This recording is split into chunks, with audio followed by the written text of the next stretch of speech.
歡迎收聽線上兒童廣播節目《懶瞓豬講故事》。依家成為我哋喺 Spotify、Apple Podcast 或者 YouTube 嘅月費訂閱會員，就會聽到額外開放俾會員嘅故事啦。今日要講嘅故仔係借我一點時間，作者阿粒。小馬騮生活喺大森林，佢每日都覺得時間過得好慢啊。佢成日諗：我幾時可以自己去人哋屋企玩？我幾時可以唔使返學？我幾時可以好似爸爸媽媽咁樣夜啲瞓覺？小馬騮覺得自己有太多時間啦。有一日，小馬騮將呢個煩惱同佢嘅好朋友紅紅講：紅紅，你會唔會有太多時間啊？吓？點會呀？我係唔夠時間啊！我每個禮拜要學唱歌，暑假要學游水，仲要返學，仲要做功課，仲要同朋友玩。小馬騮，你有太多時間啦？係呀，我太多時間啦，我時間多到可以無所事事㗎。咁你好浪費啊！不如咁啊，你試下借啲時間俾其他小動物啊。點借啊？你問下小動物有冇需要借你啲時間咯。都好喎，我聽日就去問下其他小動物。第二日，小馬騮喺森林周圍問其他小動物有冇需要借用佢嘅時間。大家聽到都覺得好新奇，佢哋從來都冇聽過有人要借時間㗎。小馬騮坐咗喺一棵大樹上面嘅一條樹藤，蕩下嘅時候，佢諗：應該冇人需要我嘅時間啦。請問係咪小馬騮啊？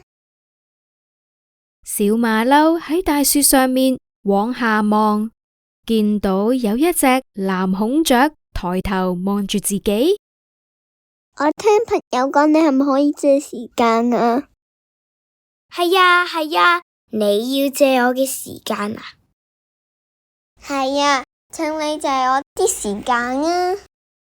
幫我量好同埋折我呢條毛衫啊！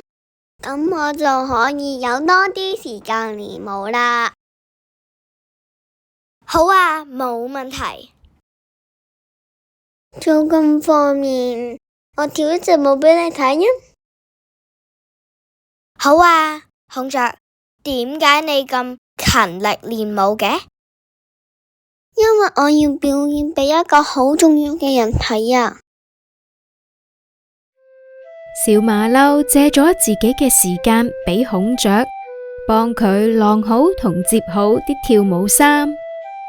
依家孔雀多咗時間練舞，跳得比之前好咗。好快又有第二隻小動物嚟搵小馬騮借時間，係一隻綠海龜啊！小馬騮，我聽朋友講，你係咪可以借時間啊？係啊，你借我嘅時間啊？係啊，請你借我一啲時間啦。我喺森林蕩失路啊，唔該，快啲帶我去海灘嗰邊啦。好啊，冇問題。就咁方便，我送你我最鍾意嘅零食，可以帶俾你啊。好啊，陸龜，點解你要去海灘嘅？因為我要趕返去我自己出世嘅地方，準備生 BB 啊！小馬騮借咗自己嘅時間俾綠海龜，佢抬起綠海龜，加快腳步跑去海灘。綠海龜嚟到自己出世嘅海灘，準備生 BB 啦。好快又有第三隻小動物嚟搵小馬騮借時間，竟然係紅紅啊！小馬騮，你可唔可以借啲時間俾我啊？唔該啊，我準備去旅行啦，請你幫我探我個爺爺啊！好啊，冇問題。租金方面，我送你。唔使啦，你唔使俾租金我。紅紅，點解你想我去探紅爺爺嘅？因為我爺爺病咗好耐啦，佢住喺老人院，佢嘅朋友最近都唔得閒啦，我想你去陪下佢啊。小馬騮根據紅紅嘅地址去到一間老人院，佢見到紅爺爺瞓咗喺床上面，合埋眼休息緊。小馬騮行到去佢床邊坐低，紅爺爺突然擘大眼，見到小馬騮啊！紅爺爺你好啊，我係小馬騮。紅紅問我借咗時間嚟探你㗎。借你嘅時間？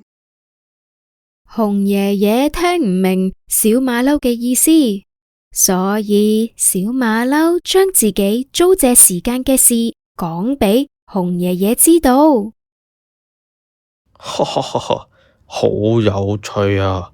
如果可以，我都想借多啲時間啊！紅爺爺，你唔夠時間用啊？係啊，我非常唔夠時間用啊！我係想借多啲時間，令我可以睇到紅紅畢業，睇到紅紅長大成人，同佢一齊睇到好多好多個日出日落。我有好多時間啊，不如我借啲時間俾你？呵呵呵呵，唔使啦。雖然我而家唔夠時間用，但我非常珍惜每個時刻。時間過咗就借唔返嚟㗎啦。小馬騮，你有冇好好用自己嘅時間啊？小馬騮諗返自從借咗時間俾其他小動物之後，佢覺得自己嘅時間用得好有意義，唔再好似以前覺得時間太多啦。我有好好利用自己嘅時間啊。你用咗時間做咗乜嘢啊？小馬騮準備將自己做過嘅事慢慢講俾紅爺爺知。就喺呢個時候，紅爺爺嘅朋友咁啱嚟探佢啊！紅爺爺，我帶咗 BB 嚟探你啊！你睇下，照俾你睇啊！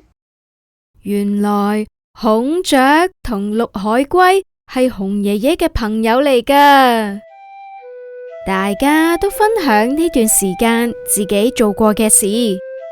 孔雀喺大家面前跳咗練咗好耐嘅舞，而綠海龜帶埋佢啲龜 BB 嚟唱歌俾紅爺爺聽。依家紅爺爺嘅房間變得好熱鬧啦。小朋友，你覺得自己有冇善用時間啊？借我一點時間。林林飾演小馬騮，張心朗飾演紅紅，俊俊飾演孔雀，圈圈飾演綠海龜，鯨魚爸爸飾演紅爺爺。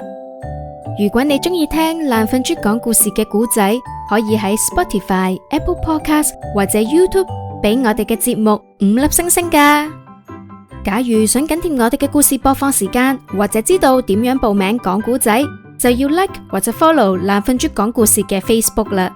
記得得閒就聽爛瞓豬講故事啦。